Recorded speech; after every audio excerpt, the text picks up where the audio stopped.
खबरों का रुख करेंगे उससे पहले देख लेते हैं इस वक्त की अहम सुर्खियां। संसद का शीतकालीन सत्र का आज 10वां दिन। राज्यसभा में एसआईआर पर चर्चा जारी रहेगी। कल लोकसभा में ई सिगरेट पीने पर विवाद हुआ था।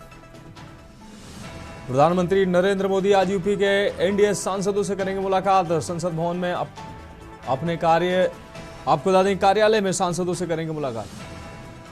सांसद राहुल गांधी की नागरिकता मामले में राय बरेली कोर्ट में सुनवाई। बेंगलुरु के बीजेपी कार्यकर्ता शिशिर ने दायर की याचिका। गृह मंत्री अमित शाह और मोहन भागवत आज अंडमान निकोबार दौरे पर रहेंगे। सावरकर की प्रतिमा अनावरण कार्यक्रम में शामिल होंगे। कांग्रेस के सीनियर नेता और पूर्व गृह मंत्री शिवराज पाटिल का लातूर में 90 वर्ष की उम्र में निधन। लंबे समय से थे बीमार और 2 साल में 1951 बार विमान के जीपीएस से छेड़छाड़। सरकार ने संसद में जानकारी दी। फेक सिग्नल कौन भेजता है इसके बारे में पता नहीं। आप देख रहे हैं के न्यूज, खबरों का सारथी। और अब खबरें विस्तार से। खबर डिंडोरी से है, जहां बजाग तहसील क्षेत्र के करंजिया और बजाग विकासखंड में करीब 60 पटवारियों को नोटिस जारी किया गया। बजाग एसडीएम राम बाबू देवांगन ने जानकारी में बताया कि मतदाता सूची के विशेष गहन पुनरीक्षण एसआईआर के कार्य में सभी पटवारियों ने अच्छी प्रगति दिखाई है, लेकिन राजस्व से जुड़े महत्वपूर्ण कार्यों में हल्का पटवारियों की प्रगति बेहद कम पाई गई है। जिले में हुई समीक्षा बैठक के दौरान जिला कलेक्टर ने इस सुस्त कार्यशैली पर नाराजगी जताई है, जिसके बाद एसडीएम ने दोनों विकासखंडों के करीब 60 पटवारियों को नोटिस जारी कर जवाब तलब किया है और निर्धारित समय सीमा में प्रगति सुधारने के सख्त निर्देश दिए हैं। एसडीएम का कहना है कि राजस्व कार्यों में ढिलाई किसी भी स्थिति में बर्दाश्त नहीं की जाएगी और यदि समय सीमा में सुधार नहीं हुआ तो आगे बड़ी कार्रवाई की जाएगी।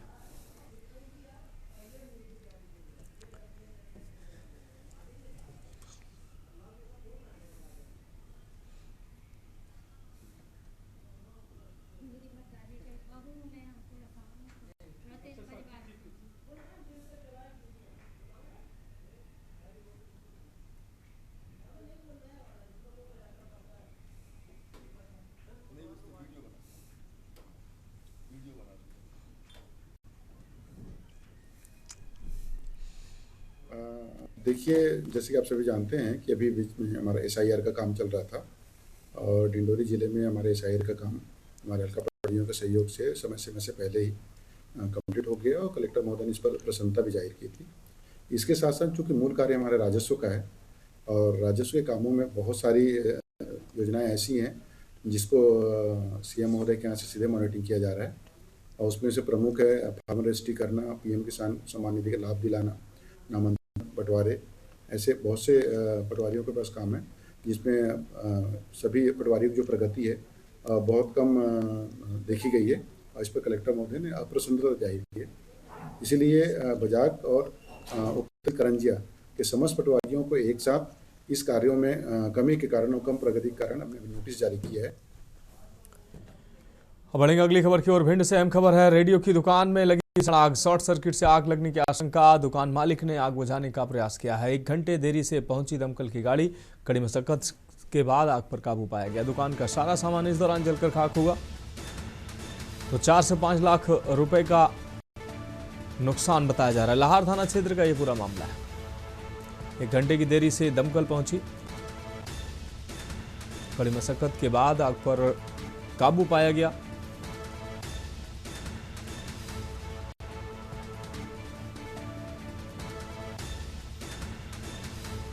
चार से 5 लाख का बताया जा रहा है नुकसान। लाहौर थाना क्षेत्र का है ये पूरा मामला। तो भिंड से, मध्य प्रदेश के भिंड से अहम खबर। रेडियो की दुकान में लगी भीषण आग।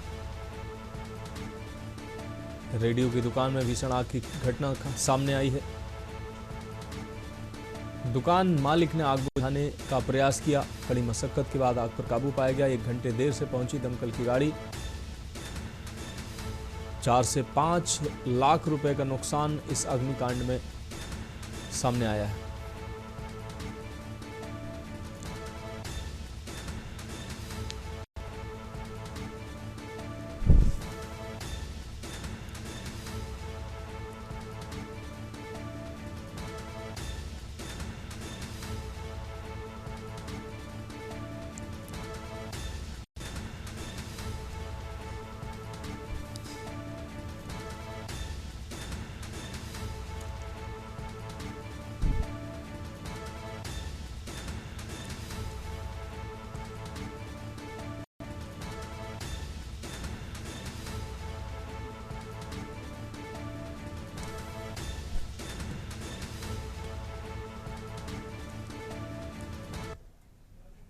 अब बढ़ेंगे अगली खबर की ओर। खबर फरीदाबाद से, जहां सेक्टर 58 इलाके से पशु क्रूरता का एक बेहद ही शर्मनाक मामला सामने आया है। यहाँ एक नंदी बैल को एक युवक द्वारा बेरहमी से पीटने का वीडियो सोशल मीडिया पर वायरल हो रहा है। वायरल वीडियो में साफ दिखाई दे रहा है कि वह शख्स नंदी को डंडे से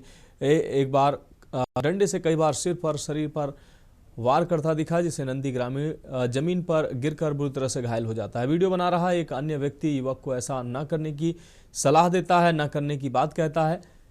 इस हृदय विदारक घटना ने स्थानीय पशु प्रेमियों और गौ सेवकों को आक्रोशित कर दिया है। फरीदाबाद की गौ सेवक शिवा दहिया ने इस घटना का कड़ा विरोध जताया। उन्होंने प्रशासन से कड़ी कार्रवाई करते हुए पशु को घायल करने वाले शख्स की तत्काल गिरफ्तारी की मांग की। यह घटना दर्शाती है कि समाज में पशुओं के प्रति क्रूरता के मामले बढ़ते जा रहे हैं। स्थानीय लोग और गौ सेवक समूह इस तरह की अमानवीय हरकतों पर जल्द से जल्द लगाम लगाने और आरोपी को कड़ी सजा देने की मांग कर रहे हैं।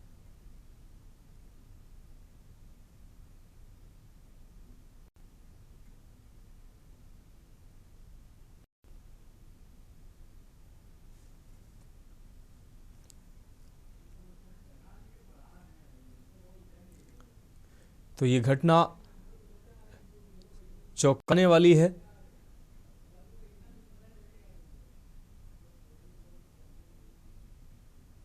आप देख सकते हैं तस्वीरों में कितनी बेरहमी से नंदी को पीटा जा रहा है।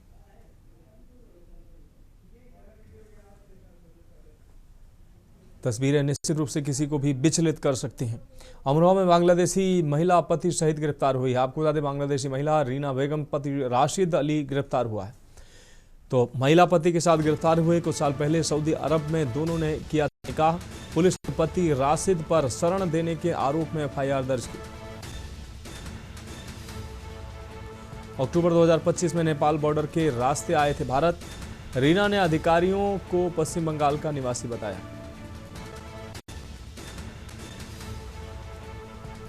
कुछ साल पहले सऊदी अरब में दोनों ने किया था निकाह।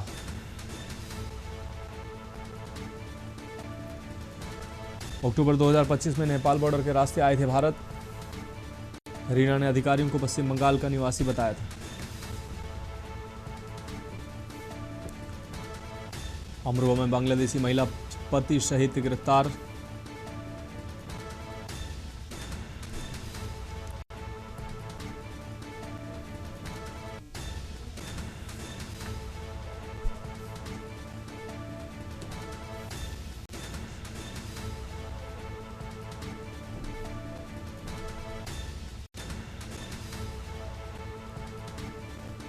कुछ साल पहले सऊदी अरब में दोनों ने किया था निकाह।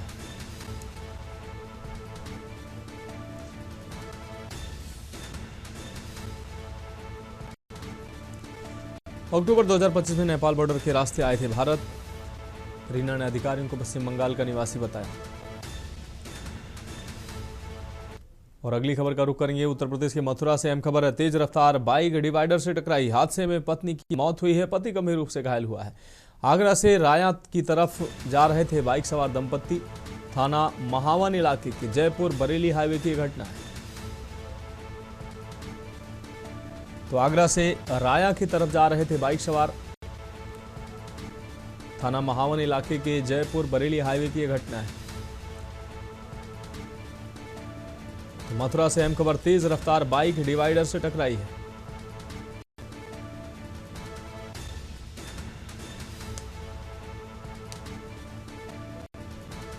आगरा से राया की तरफ जा रहे थे बाइक सवार। तो बाइक सवार दंपत्ति आगरा से राया की तरफ जा रहे थे, इस दौरान हादसा हुआ है। पत्नी की मौके पर ही मौत हुई, जबकि पति गंभीर रूप से घायल हुआ है। तेज रफ्तार बाइक डिवाइडर से टकराई है।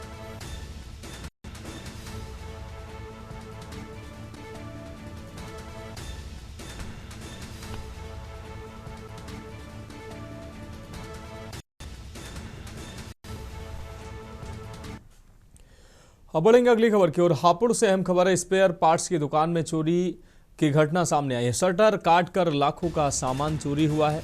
पीड़ित ने पुलिस को सूचना दी। गढ़ कोतवाली क्षेत्र का ये पूरा मामला बताया जा रहा है।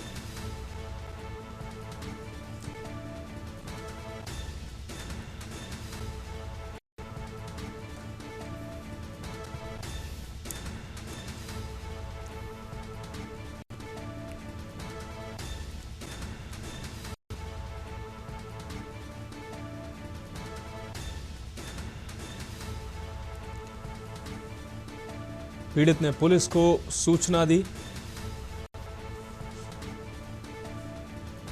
कोतवाली क्षेत्र का ये पूरा मामला बताया जा रहा है।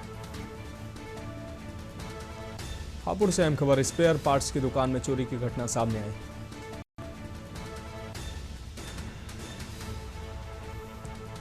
स्पेयर पार्ट्स की दुकान में चोरी की घटना, हापुड़ से यह खबर, पीड़ित ने पुलिस को सूचना दी।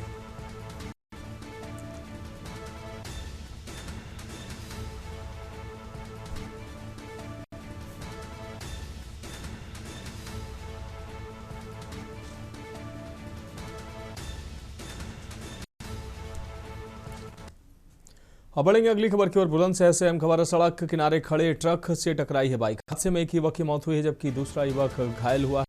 गांव खुशहालपुर का निवासी है मृतक। तो गांव खुशहालपुर निवासी है मृतक जितेंद्र उर्फ भीम। पुलिस मामले की कार्रवाई में जुटी हुई है।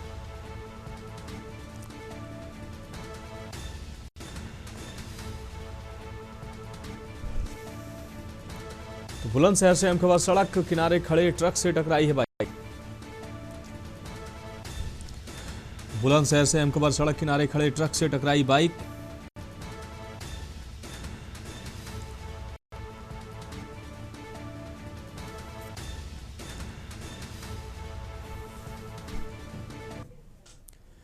अब बढ़ेंगे अगली खबर की ओर। हापुड़ से अहम खबर, स्कूल से लौट रही किशोरी से छेड़छाड़ की घटना सामने आई है। टेम्पो चालक ने किशोरी से की है छेड़छाड़। विरोध करने पर किशोरी को धमकाया। टेम्पो चालक ने किशोरी छात्रा को धमकाया। पीड़ित परिजनों ने पुलिस से शिकायत की है। थाना सिंभावली क्षेत्र का यह पूरा मामला है। तो स्कूल से लौट रही किशोरी से छेड़छाड़ का मामला सामने आया है। विरोध करने पर किशोरी को धमकाया भी गया। टेम्पो चालक ने किशोरी छात्रा के साथ छेड़छाड़ की और विरोध करने पर उसको धमकाया।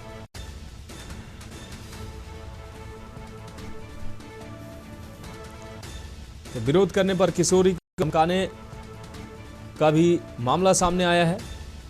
पीड़ित परिजनों ने पुलिस से शिकायत की है। थाना सिंभावली क्षेत्र का यह पूरा मामला है। तो हापुड़ से अहम खबर, स्कूल से लौट रही किशोरी से छेड़छाड़ की घटना सामने आई है। छेड़छाड़ का विरोध करने पर टेम्पो चालक ने धमकाने की कोशिश की। तो टेम्पो चालक ने किशोरी छात्रा को छेड़छाड़ का विरोध करने पर धमकाया। परिजनों ने पुलिस से शिकायत की है। सिंभावली क्षेत्र का यह पूरा मामला है।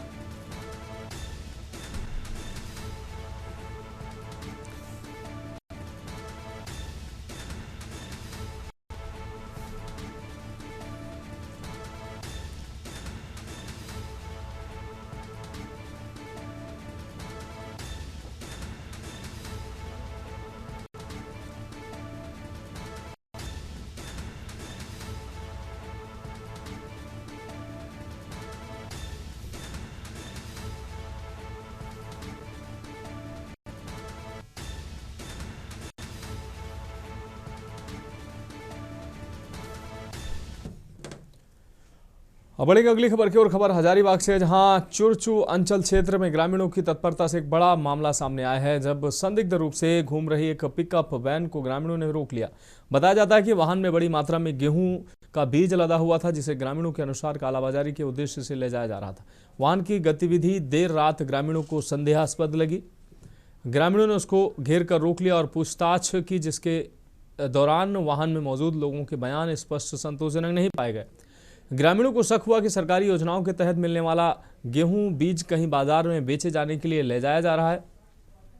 इसके बाद ग्रामीणों ने सामूहिक रूप से पिकअप वैन को अपने कब्जे में लिया और तत्काल चुरचू थाना को सूचना दी। पुलिस मौके पर पहुंची और ग्रामीणों के सहयोग से वाहन में मौजूद दोनों व्यक्तियों को बीज सहित थाने ले गई।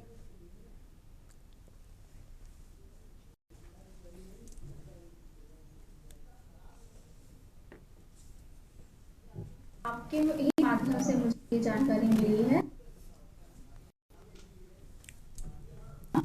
तो ये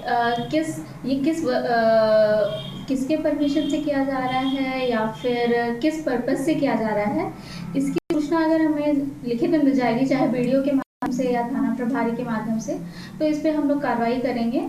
और इसमें जो हमारा बीज उसमें फंसा हुआ है वो तो हमें लेकर किसानों के बीच में हम लोग अपने स्तर से ही, अपने कार्यालय से ही बंटवा देंगे।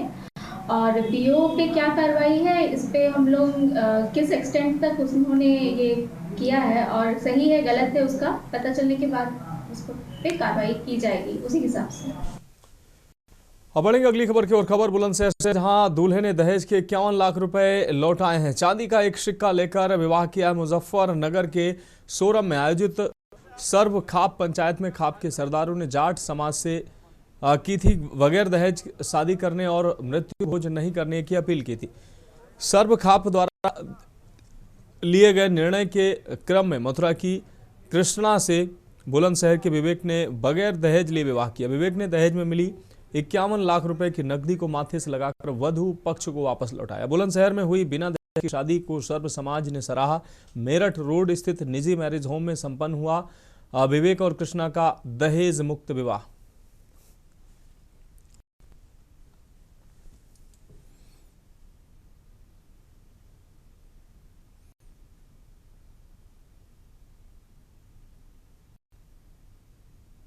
ससुराल पक्ष से 51 लाख रुपए का दहेज उन लोगों के द्वारा दिया गया, जिसे हमने उन्हीं लोगों को 1 रुपए लेकर सारे पैसे वापस कर दिए। अभी हमारी सोरम में बहुत बड़ी सर्वजातीय खाप पंचायत हुई थी, जिसमें निर्णय लिया गया था कि दहेज प्रथा एक बड़ा मुद्दा था वहाँ भी, जिसपे हमारे सभी बड़े बुजुर्गों ने दहेज ना लेने की सभी ने सहमति जताई थी। तो उसी को देखते हुए आज हमने भी अपने यहाँ पे शुरुआत करी है। जो दहेज में पैसे आए थे, हमने वो पैसे वापस उन्हीं लोगों को ससम्मान वापस कर दिए।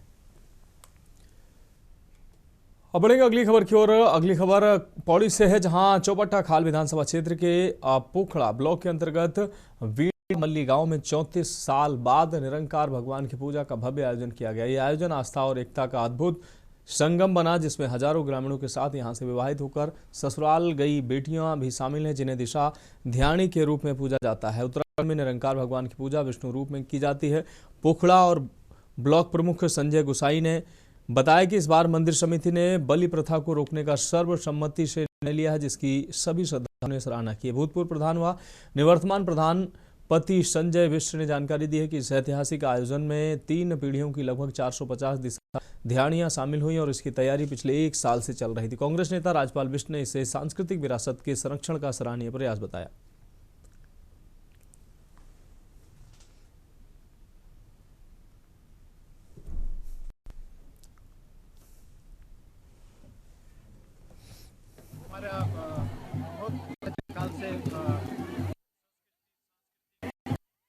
विश्वास और जो आस्था का एक समागम है, उसका एक उदाहरण है।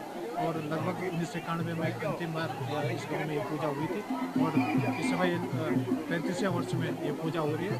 करीब 15 गाँवों में ये विश्व परिवार जो यहाँ पर पूजा हो रही है, 15 गाँवों में ये परिवार बैठे हुए हैं और आज वो सब लोग यहाँ पहुँचे हुए हैं और एक बड़ा समागम आस्था का यहाँ पर है। और जो ये पाठ है इस पूजा का, ये भगवान निरंकार का निराकार की जो पूजा थी 1991 में हुई थी दूसरी बार, और उससे पहले जो है लगभग 60 साल पहले पूजा हुई थी।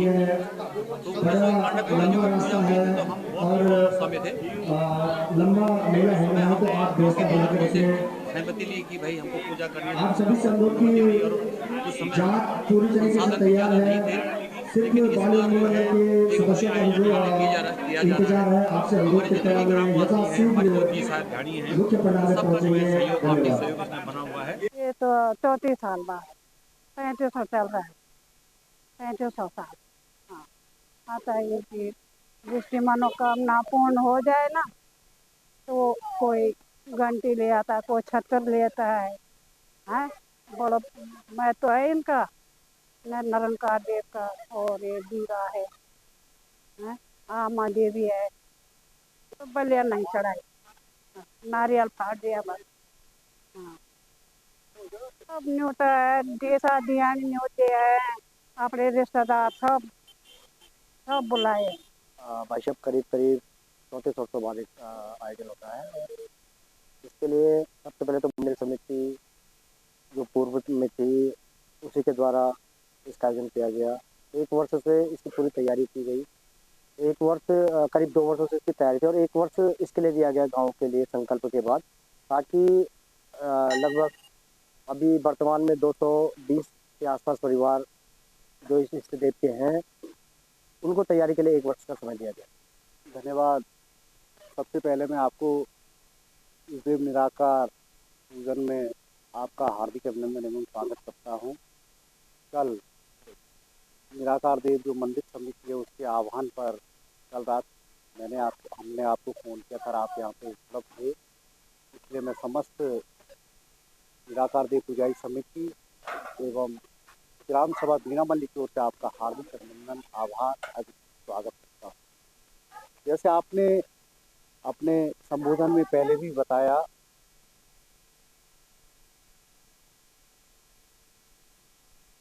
बढ़ेगी अगली खबर की ओर। देहरादून से हम खबर वोट चोर गद्दी छोड़ रैली पर भाजपा ने तंज कसा है। 14 दिसंबर को दिल्ली में होगी कांग्रेस की गद्दी छोड़ वोट चोर रैली। वोट चोरी से ही गद्दी छोड़ने पर मजबूर हुई कांग्रेस, ये तंज कसा है। महेंद्र भट्ट ने कहा कि पकड़ी गई सोनिया गांधी की वोट चोरी से ही 2014 में गद्दी छोड़ने पर कांग्रेस मजबूर हुई थी। तो भाजपा ने ये तंज कसते हुए कहा है कांग्रेस खुलेआम मतदाता सूची में घुसपैठियों की पैरवी करती है।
तो वोट चोर गद्दी छोड़ रैली पर भाजपा ने तंज कसा है। देहरादून से हम खबर आपको दिखा रहे हैं। वोट चोर गद्दी छोड़ रैली कांग्रेस 14 दिसंबर को दिल्ली में कर रही है और इसको लेकर भाजपा ने तंज कसा है। महेंद्र भट्ट ने तंज कसते हुए कहा कि वोट चोरी से ही गद्दी छोड़ने को मजबूर हुई है कांग्रेस। महेंद्र भट्ट ने कहा पकड़ी गई सोनिया गांधी की वोट चोरी। तो वोट चोर गद्दी छोड़ रैली पर भाजपा ने कसा तंज। अगली खबर का रुख करेंगे। खबर रुड़की से है, जहां सोलानी नदी के पुल के पास उस समय हड़कंप मच गया जब अचानक मगरमच्छ का एक बच्चा सड़क पर पहुंच गया। राहगीरों ने जब सड़क किनारे इस जंगली जीव को फड़फड़ाते हुए देखा तो देखते ही देखते मौके पर भारी भीड़ जुट गई। लोग हैरानी के साथ और डर के कारण पास जाने से बचते नजर आए, लेकिन तमाशबीनों की संख्या लगातार बढ़ती जा रही थी। इसी दौरान सूचना मिलने पर मोनू वीर मौके पर पहुंचे। भीड़ को पीछे हटाने के बाद उन्होंने बिना घबराए स्थिति को संभाला। बताया जा रहा है कि मगरमच्छ का बच्चा पानी से भटक कर किसी तरह सड़क तक पहुंच गया था। आपको बता दें थामाना ये बच्चा सोलानी नदी के पास आसपास के क्षेत्र से ही भटक कर निकला था, ये माना जा रहा था। स्थानीय लोगों ने भी मोनू जलवीर की बहादुरी की सराहना की और कहा कि उनके समय पर पहुंचने से कोई अप्रिय घटना टल गई।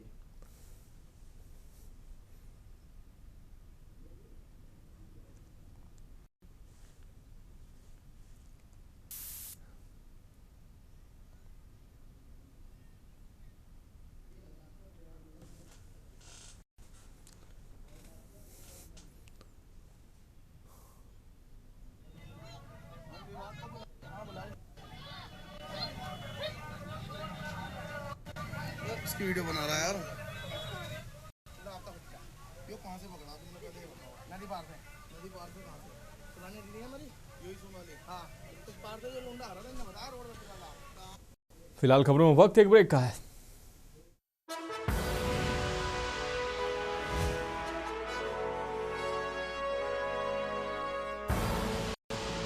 देख रहे हैं के न्यूज, खबरों का सारथी।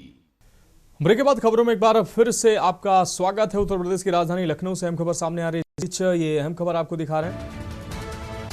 इंस्टाग्राम लाइव पर युवती ने लगाई फांसी। लखनऊ से इस वक्त की अहम खबर आपको दिखा रहे हैं। इंस्टाग्राम लाइव पर युवती ने लगाई फांसी। तो इंस्टाग्राम पर लाइव आकर युवती ने फांसी लगाई है। यह खबर उत्तर प्रदेश की राजधानी लखनऊ से हम आपको दिखा रहे हैं। मेटा अलर्ट के जरिए पुलिस को मिली सूचना। दरवाजा तोड़कर युवती को फंदे से उतारा गया। दरवाजा तोड़कर युवती को फंदे से उतारा गया। उत्तर प्रदेश की राजधानी लखनऊ से अहम खबर आपको दिखा रहे हैं। इंस्टाग्राम पर लाइव आकर युवती ने फांसी लगाई। मृतका की पहचान जया पांडे के रूप में हुई है। विभूति खंड थाना क्षेत्र का यह पूरा मामला है। लखनऊ से अहम खबर। इंस्टाग्राम लाइव पर युवती ने लगाई फांसी। इंस्टाग्राम पर लाइव आकर युवती ने लगाई फांसी। मेटा अलर्ट पुलिस को मिला और मेटा अलर्ट के बाद पुलिस को सूचना मिली, जिसके बाद दरवाजा तोड़कर युवती को फंदे से उतारा गया।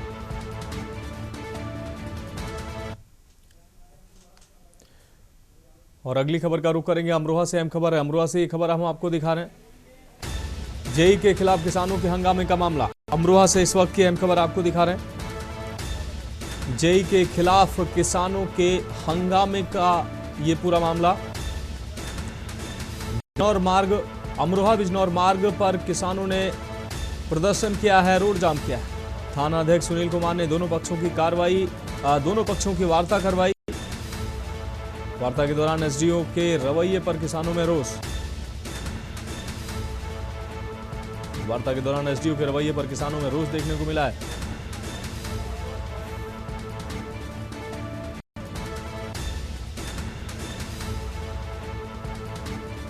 तो एसडीओ और जेई के खिलाफ किसान संगठनों की चेतावनी। अमरोहा से अहम खबर। जेई के खिलाफ किसानों ने हंगामा किया। और अगली खबर नोएडा से आपको बता दें, गौतम बुद्ध नगर की नोएडा से अहम खबर। नोएडा में जहरीली हवा का प्रकोप लगातार जारी है। नोएडा में जहरीली हवा का प्रकोप लगातार जारी है। सुबह सुबह छाई धुंध और स्मॉग की परत। स्वास्थ्य विभाग ने बच्चों बुजुर्गों को अलर्ट किया है। प्रदेश की राजधानी दिल्ली सटा नोएडा एनसीआर प्रदूषण की मार झेल रहा है। सुबह सुबह धुंध छाई, स्मॉग की परत देखने को मिली।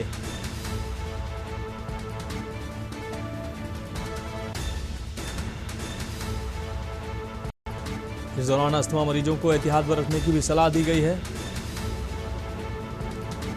एंटी स्मॉग गन व पानी का छिड़काव अभियान जारी है। तो यह अहम खबर आपको दिखाने। नोएडा में जहरीली हवा का प्रकोप लगातार जारी है। जहरीली हवा के प्रकोप से नोएडा में सांस लेना दूभर हो रहा है। सुबह शाम धुंध और स्मॉग की चादर, स्मॉग की परत दिखाई दे रही है।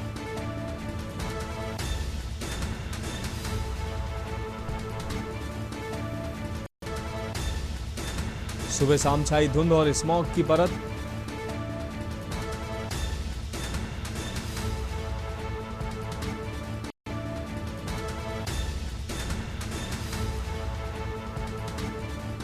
अस्थमा मरीजों को एहतियात बरतने की अपील की गई है।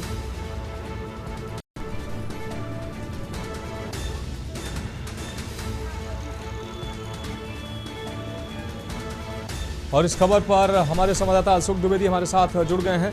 अशोक, नोएडा में जहरीली हवा का प्रकोप लगातार जारी है। लोगों को सांस लेने में दिक्कतें हो रही हैं, खासकर मरीजों, बच्चों, बुजुर्गों को खासा दिक्कत हो रही है। क्या कुछ अहम जानकारी प्रदूषण को लेकर? नोएडा प्रशासन द्वारा सारे एहतियात बरतने के बाद भी लोगों के बारे में लोगों को एडवाइजरी देने के बाद भी जो है 3 महीने से ऊपर हो गए, जो कि कम होने का नाम नहीं ले रहा। वहीं आज की बात करें तो आज भी नोएडा का AQI लेवल जो है 314 दर्ज किया गया, यानी 300 से पार ही AQI लेवल जो है करीब 3 महीने से जो है नोएडा का जो है AQI लेवल चल रहा है, जिससे जहरीली हवा से जो है बूढ़े और बुजुर्ग और खास करके बच्चों को जो है वो अच्छी खासी दिक्कतें हो रही है। वहीं स्वास्थ्य विभाग द्वारा एडवाइजरी जारी की गई है कि अगर जरूरी काम ना हो तो घर से बाहर कम निकले, और अगर बाहर चलते भी है तो मास्क का उपयोग करें और ज्यादा से ज्यादा पानी पिए, जिससे जो है फेफड़ा, अस्थमा और जो है शुगर के पेशेंट को जो है खास करके ये हिदायत दी गई है कि अपनी सावधानी करते। तो इसके एसीआई लेवल को लेकर के नोएडा कलेक्टर द्वारा जो है स्मोक गन से जगह जगह पानी का छिड़काव किया जा रहा है। वहीं जितने एहतियात होते हैं सारे एहतियात बरते जा रहे हैं। जो कंस्ट्रक्शन साइडें हैं उन पे रोक लगाया गया है, जहाँ धूल मिट्टी वाली जगह है वहाँ पे छिड़काव किया जा रहा है, जिससे एसीआई लेवल में सुधार किया जा सके। लेकिन कहीं ना कहीं देखा जाए तो करीब 90 से ज्यादा हो चुके हैं और एसीआई लेवल घटने का नाम नहीं है। कहीं ना कहीं देखा जाए पूरे एनसीआर में एसीआई लेवल जो है वो अच्छा खासा बढ़ा हुआ है, 300 से पार ही चल रहा है, जबकि एसीआई लेवल 50 से 100 के बीच में होना चाहिए, जब जो है स्वस्थ जीवन जो है लोग जी सकते हैं एसीआई लेवल को लेकर के। तो कहीं ना कहीं देखा जाए तो प्रदूषण की मार पूरा एनसीआर झेल रहा है। मनोज, हाँ बिल्कुल अशोक, इस तमाम जानकारी के लिए आपका बहुत शुक्रिया। तो नोएडा में जहरीली हवा का प्रकोप लगातार जारी है। स्वास्थ्य विभाग ने बच्चों बुजुर्गों को अलर्ट किया है, खासकर अस्थमा मरीजों को भी एहतियात बरतने की हिदायत दी गई है। सुबह शाम धुंध की और स्मॉग की परत छाई दिखाई दे रही है। तो प्रदूषण दिल्ली एनसीआर के साथ साथ नोएडा को प्रभावित कर रहा है। नोएडा से अगली खबर सामने आ रही है। नोएडा से अगली खबर आपको दिखा रहे हैं, ई नीलामी में रिकॉर्ड तोड़ सफलता हासिल हुई है। नोएडा से अगली अहम खबर आपको दिखा रहे हैं, ई नीलामी में रिकॉर्ड तोड़ सफलता हासिल हुई है। 34 प्लॉट से 204 करोड़ की बोली, आरक्षित मूल्य से 172% ज्यादा है ये। तो नोएडा से यह अहम खबर, ई नीलामी में रिकॉर्ड तोड़ सफलता हासिल हुई है। ई नीलामी में रिकॉर्ड तोड़ सफलता हासिल हुई है। आपको बता दें 34 प्लॉट से 204 करोड़ की बोली लगी है, आरक्षित मूल्य से 172% ज्यादा है ये।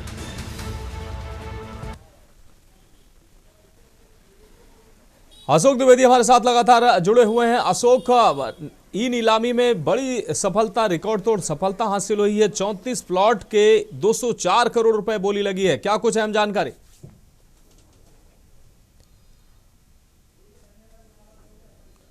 अशोक, क्या आप हमें सुन पा रहे हैं? तो अशोक से शायद संपर्क टूट गया, दोबारा से उनसे जुड़ने का प्रयास करेंगे। नोएडा से इस वक्त की बड़ी और अहम खबर, ई नीलामी में रिकॉर्ड सफलता हासिल हुई है। ई नीलामी में रिकॉर्ड सफलता हासिल हुई है। 34 प्लॉट से 204 करोड़ रुपए की बोली लगाई गई है। तो इस वक्त की अहम खबर नोएडा से आपको दिखाना, आरक्षित मूल्य से 172% ज्यादा है ये। तो ई नीलामी में रिकॉर्ड तोड़ सफलता हासिल हुई है।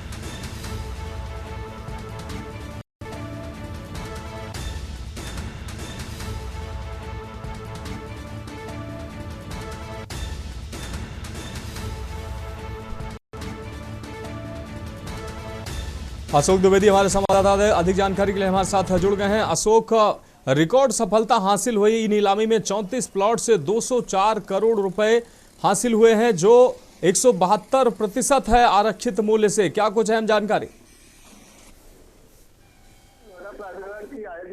नीलामी चलती रहती है, लेकिन वहीं इस बार देखा जाए जो नीलामी का रिस्पॉन्स है वो काफी अच्छा नोएडा प्राधिकरणों को मिला है। कुल 34 भूखंडों की नीलामी प्राधिकरण द्वारा की गई, जिसमें 85.71 करोड़ की अतिरिक्त आमदनी हुई है। वहीं भूखंडों की संख्या 40 गुना यानी 1375 आवेदकों ने इस बार ई नीलामी में भाग लिया और 10 से बोली लगाई। वहीं अगर देखा जाए तो 118.32 करोड़ रुपए का किया गया है नीलामी, लेकिन आवेदकों द्वारा 204.303 करोड़ रुपए की बोली लगाई गई। तो इस बार देखा जाए तो जो है 72% जो है बढ़ी हुई ये नीलामी हुई, जिसको नोएडा प्राधिकरण को अच्छा खासा मुनाफा हुआ है। जी बिल्कुल।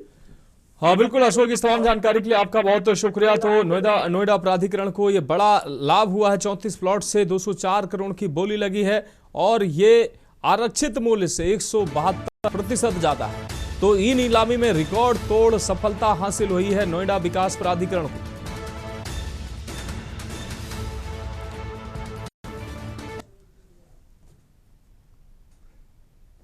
बढ़ेंगे अगली खबर की ओर। रेवाड़ी के रमन कुमार द्वारा बीएमजी मॉल स्थित रिलायंस स्मार्ट रिटेल और पार्ले जी बिस्किट कंपनी के खिलाफ दायर वाद में कंज्यूमर कोर्ट ने पार्ले बिस्किट कंपनी को दोषी पाया और उस पर जुर्माना लगाया है। रमन कुमार ने पिछले वर्ष 12 मार्च को बीएमजी मॉल से पार्ले जी बिस्किट और अन्य सामान खरीदे थे। घर पर बिस्किट के पैकेट खोलने पर उनमें मक्खी मिली, जो बिस्किट बनाने की मशीन की डाई के साथ सेट हो गई थी और स्पष्ट दिखाई दे रही थी कि इस पर रमन कुमार ने 14 मार्च को अधिवक्ता कैलाश चंद के माध्यम से कंज्यूमर कोर्ट में मामला दायर किया। कंपनी के प्रतिनिधि ने आरोपों का खंडन किया, लेकिन फोरम ने उन्हें मान्य नहीं किया। कंज्यूमर फोरम ने कहा कि याचिकाकर्ताओं को लिटिगेशन चार्ज अलग से देना होगा।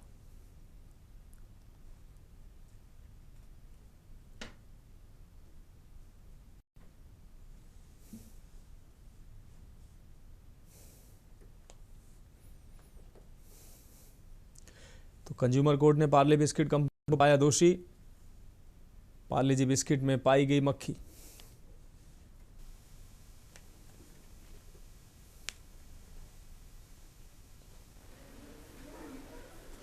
सर ये मैंने पार्ले जी कंपनी है उसके बिस्किट खरीदे थे रिलायंस से और उनको घर लेके गया था। तो पार्ले जी बचपन से हम भी खाते आ रहे हैं जी, बच्चे भी खा रहे हैं। तो पार्ले कंपनी का बिस्कुट था, उसका पैकेट जैसे हमने खोला, फैमिली के साथ खा रहा था, तो खाते खाते बीच में एक बिस्कुट में मक्खी पीसी हुई, जो कि बनाने के टाइम पे ही प्रोडक्शन टाइम की ही उसमें थी। उसकी फ़ोटो भी मैं वकील साहब को और कोर्ट में पेश किया, तो वो दिखाई दी। तो वो देखते ही वाइफ थी, उन्होंने देखा, क्योंकि थोड़ी धार्मिक प्रवृत्ति की है तो शाकाहारी है हमारा परिवार। देखिएगा कि मामला मिस्टर रमन कुमार जी मेरे पास लेके आए थे। इन्होंने एक बिस्किट पैकेट खरीदा रिलायंस से। उस पार्ले जी का जो बिस्किट था उसके अंदर मक्खी पाई गई। तो उस मक्खी पाए जाने पे ये इन्होंने कंपनी को कॉल वगैरह किया, परंतु वहाँ से रिस्पॉन्स नहीं मिला। तो फिर ये मेरे पास आए और कंज्यूमर कोर्ट में केस डालना पड़ा मजबूर होके। तो पार्ले जी की तरफ से भी वकील साहब आए थे, उन्होंने अपनी अपनी दलीलें रखी, परंतु कोर्ट ने पाया कि एक्चुअल में जो पार्ले जी बिस्किट था उसमें मक्खी पाई गई है, ये साबित हुआ। बढ़ेंगे खबर की और खबर जबलपुर से है, जहां एक निजी होटल में राष्ट्रीय मानवाधिकार संगठन के बैनर तले मानवाधिकार दिवस मनाया गया। इस मौके पर संगठन के पदाधिकारियों का माल्यार्पण कर सम्मान किया गया। कार्यक्रम में मानवाधिकारों की जानकारी देते हुए लोगों से मानवाधिकारों की रक्षा के लिए आगे आने की अपील की गई है। कार्यक्रम में संगठन के संभागीय अध्यक्ष सचिन सहित अन्य पदाधिकारी मौजूद रहे।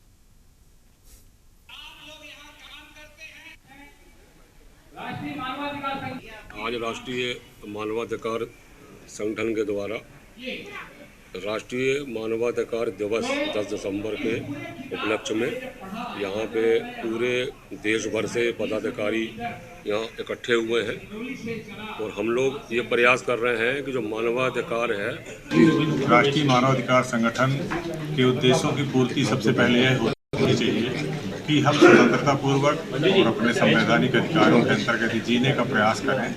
किंतु उस प्रयास में हमारी ये ड्यूटी होती, हमारा कर्तव्य होता है कि छोटे से छोटा प्राणी मनुष्य भी अपने अधिकारों का संरक्षण करे। आज इस प्रांगण में अग्रवाल लाल प्रांगण जबलपुर में राष्ट्रीय मानवाधिकार संगठन के आयोजकों ने बहुत ही भव्य और विशाल कार्यक्रम मानव अधिकार संरक्षण दिवस के उपलक्ष्य में आयोजित किया है। पूरे देश के विभिन्न कोनों से आए हुए लोग इस बात के द्योतक हैं। 10 दिसंबर अंतर्राष्ट्रीय मानवाधिकार दिवस के उपलक्ष्य में राष्ट्रीय मानवाधिकार संगठन का 18वां स्थापना दिवस एवं राष्ट्रीय सम्मेलन एवं सम्मान समारोह का आज जौनपुर संस्कार धानी के अग्रवाल गोहलपुर क्षेत्र में अग्रवाल लॉन के कार्यक्रम का आयोजन किया गया, जिसमें देश के विभिन्न कोने से लोग आए हुए हैं। अगली खबर का रुख करते खबर मुरैना से है, जहां देवगढ़ थाना क्षेत्र के तिलौआ गांव में शादी से कुछ घंटे पहले दोपहर के समय प्रेमी प्रेमिका ने फांसी के फंदे से लटक कर जान दे दी। ये खबर जंगल में आग की तरफ इलाके में फैल गई और पूरे इलाके में सनसनी मच गई। जानकारी के मुताबिक यहां हाथों में मेहंदी लगाए बैठी 19 वर्षीय भारती कुशवाहा और उसके 22 वर्षीय प्रेमी रवि कुशवाहा ने एक साथ फांसी लगाकर जान दे दी। जानकारी के मुताबिक दोनों एक दूसरे से प्रेम करते थे, लेकिन परिजन इस रिश्ते को स्वीकार नहीं कर रहे थे। भारती के परिवार वालों ने उसकी शादी कहीं और तय कर दी थी और 11 दिसंबर की शाम बारात आने ही वाली थी। इससे कुछ ही घंटे पहले दोनों घर से निकले और गांव के बाहर पेड़ की डाल पर फांसी के फंदे से झूलकर अपनी जीवन लीला समाप्त कर ली। घटना की सूचना मिलते ही देवगढ़ थाना प्रभारी जयपाल गुर्जर पुलिस टीम के साथ मौके पर पहुंचे। शवों को नीचे उतरवाकर पंचनामा तैयार किया। पुलिस ने मामले की जांच आगे बढ़ाई है।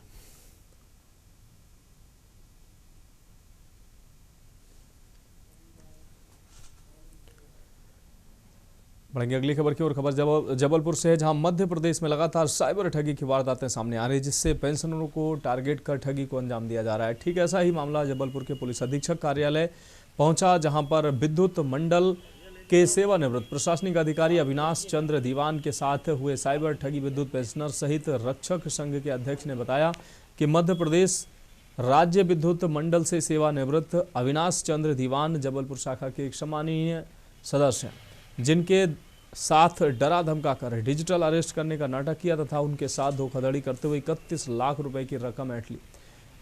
इसकी शिकायत मदन महल थाने में की गई है, लेकिन अभी तक कोई भी उचित कार्रवाई नहीं की गई है, जिसके चलते पुलिस अधीक्षक कार्यालय में समस्त पेंशनरों ने एकत्र होकर लिखित आवेदन सौंप दिया। प्रशासन से अपील की गई है कि ऐसे साइबर ठगों के खिलाफ एक अलग से अधिकारी नियुक्त कर न्याय उचित कार्रवाई की जाए।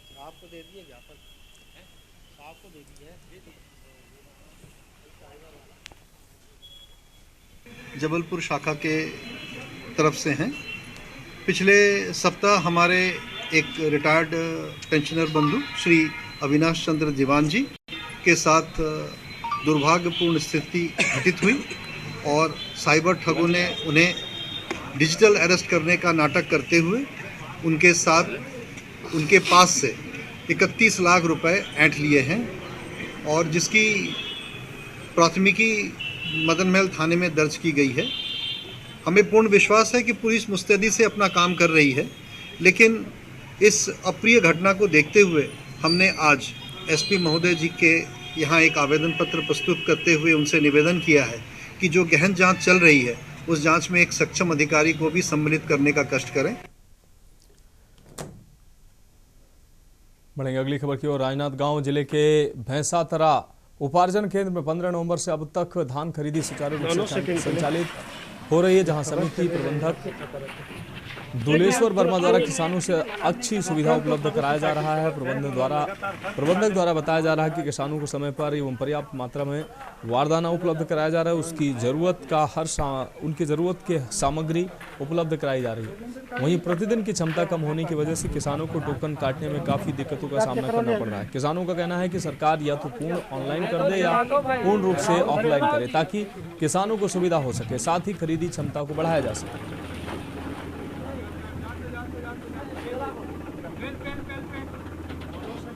अरे बेदम सुविधा तो सरकार में। हाँ, पूरा धान एक नंबर बिका थे, काबर लाइन लगा के बेचा था ना, मना आए थे 5 बजे, खाली होते 12 बजे। काबा दे दे ऐसे फोटो खींच तो फोटो खींचूँ ऐसे दिखा था काला टोकन ला हम गला में पहन के ऐसे दिखा की थे। आर्थिक सुविधा दे तो सरकार है हो एक नंबर।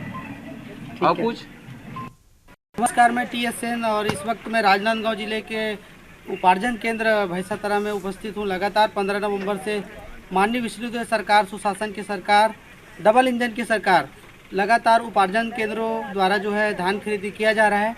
हमारे बीच में यहाँ के प्रभारी इस वक्त मौजूद है। आइए किस प्रकार से यहाँ की व्यवस्थाएं हैं जानने का प्रयास करते हैं। पहले तो आपका नाम? सुरेश कुमार वर्मा, समिति प्रबंधक हैं। यहाँ सरकार के द्वारा अच्छे सुचारू रूप से कार्य किया जा रहा है। समय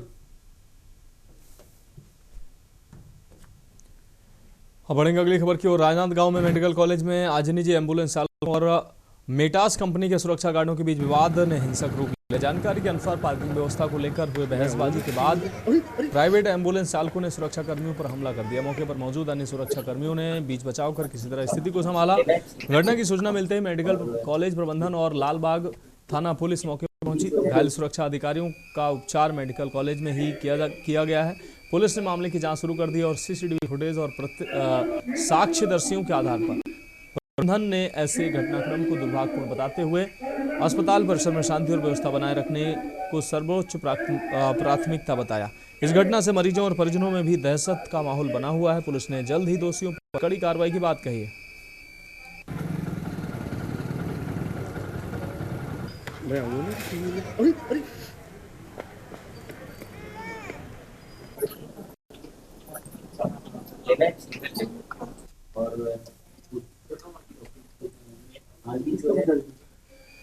बढ़ेंगे अगली खबर की ओर। अंबिकापुर मेडिकल कॉलेज चिकित्सालय में साइकिल स्टैंड के नाम पर अस्पताल प्रबंधन के नाक के नीचे मरीजों और उनके परिजनों के साथ लूट हो रही है, मगर इसकी न तो कभी जांच होती है और न ही कार्रवाई। मेडिकल कॉलेज चिकित्सालय में साइकिल स्टैंड का नियमानुसार हो रहा। आपको बता दें, नियम के अनुसार कार्य नहीं हो रहा है, इसकी परवाह भी अस्पताल प्रबंधन को नहीं है। संभाग के सबसे मेडिकल कॉलेज चिकित्सालय के मुख्य ओपीडी सहित विभिन्न विभागों के अलावा सड़क की दूसरी तरफ मातृ शिशु चिकित्सालय की ओर बड़ी संख्या में मरीज हर रोज पहुंचते हैं। जैसे ही कोई दोपहिया अथवा 4 पहिया वाहन पहुंचता है, श्री साईं स्वयं सहायता समूह के नाम से महिलाएं फर्जी रसीद लेकर पहुंच जाती हैं। इस रसीद में न तो क्रमांक का उल्लेख है और न ही वाहन स्टैंड की महिलाओं के द्वारा रसीद में दिनांक, वाहन क्रमांक का उल्लेख करना तो हस्ताक्षर तक नहीं।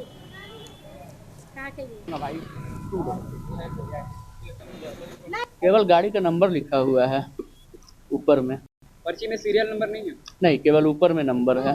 इससे आप क्या लग रहा है कि पैसा जा कहाँ रहा होगा?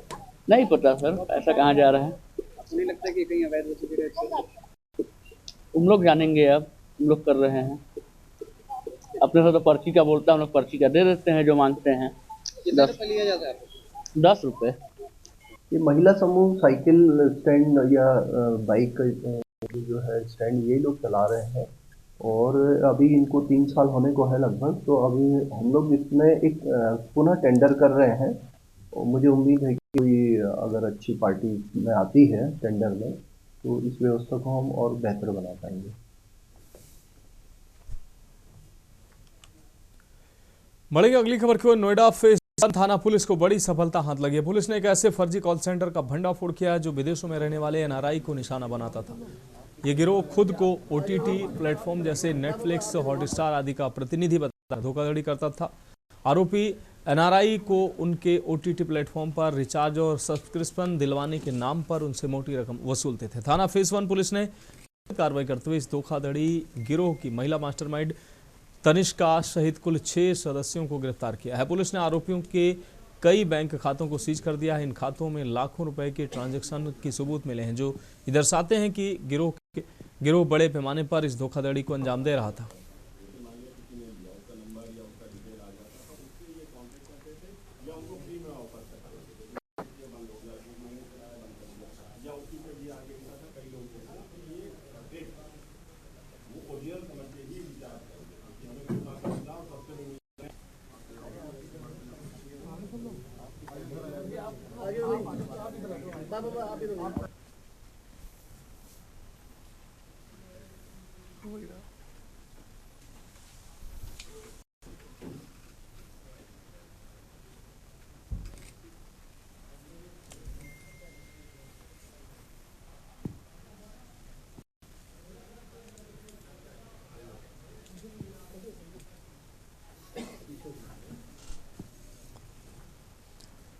बढ़ेंगे अगली खबर की संभल में। डीएम डॉक्टर राजेंद्र पैसिया ने एसआईआर को लेकर अहम जानकारी देते हुए बताया कि जिले में मतदाता सूची का 100% डिजिटलाइजेशन पूरा कर लिया गया है। बहजोई कलेक्ट्रेट सभागार में जन प्रतिनिधियों के साथ चौथी बैठक और वार्ता में उन्होंने चुनाव आयोग की गाइडलाइन साझा करते हुए कहा कि अब छूटे हुए मतदाता भी आवश्यक दस्तावेज, आधार कार्ड और निवास प्रमाण पत्र देकर अपना डिजिटलाइजेशन करवा सकते हैं। डीएम ने बताया कि जिले की चारों विधानसभाओं में कुल 15,70,306 मतदाता और 1590 बूथों पर पूरा डिजिटलाइजेशन किया जा चुका है। उन्होंने ये भी स्पष्ट किया कि फॉर्म 6 और फॉर्म 8 में गलत जानकारी देने पर धारा 31 के तहत 1 वर्ष कारावास, जुर्माना या दोनों की कार्रवाई हो सकती है। बाहरी या ओवरसीज वोटर्स को 96A और 6A के तहत जोड़ा जाएगा। उन्होंने कहा कि मतदाता सूची का सत्यापन बीएलओ और ग्राम स्तर के कर्मचारियों की मदद से पूरी तरह कराया जाएगा। जिन मतदाताओं ने अब तक फॉर्म नहीं भरे हैं या साइन नहीं किए हैं वे दोबारा फॉर्म जमा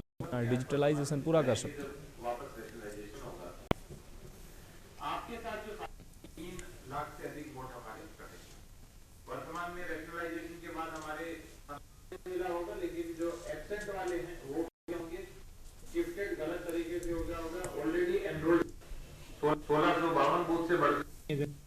जनप्रतिनिधियों के साथ एसआईआर से संबंधित हमारी चौथी बैठक है। हम नियमित रूप से बैठक करके विभिन्न प्रकार की सूचनाएं और जानकारियां जो माननीय चुनाव आयोग से आती है और जनपद संबल की प्रगति जो रही है उसके संबंध में अवगत कराते हैं। हमारे जनपद में कुल 15,70,306 वोटर्स हैं और हमारे 1590 बूथ हैं और कुल 4 हमारी एसीज हैं, अर्थात विधानसभा है जहां पर एसआईआर चल रहा है। एसआईआर को लेकर के आज हमारे डीएम साहब ने और कप्तान साहब और सारे अधिकारी आज यहाँ पर थे। हमारे विधायक जी और बाकी हम सारे राजनीतिक दलों के लोग थे। एसआईआर को लेकर के जो बैठक हुई है हर बराबर लगातार हमारे डीएम साहब इसको लेकर के और जो भी हमारी आपत्ति होती है हम डीएम साहब को या एसडीएम साहब को या एडीएम साहब को अवगत करने का काम करते हैं और उसका निस्तारण भी वो लोग कर देते हैं। लेकिन कुछ जो बातें हैं, जैसे मान लो 11 तारीख तक का मामला था, एक अधिकारी ने से कहा बोले कि 6 तारीख तक आप जमा करेंगे। जब 11 तारीख तक चुनाव आयोग ने टाइम दिया है तो 11 तारीख तक होना चाहिए। फिलहाल खबरों में अभी के लिए मेरे साथ इतना ही। मुझे दीजिए इजाजत। देख रहे हैं के न्यूज़ इंडिया।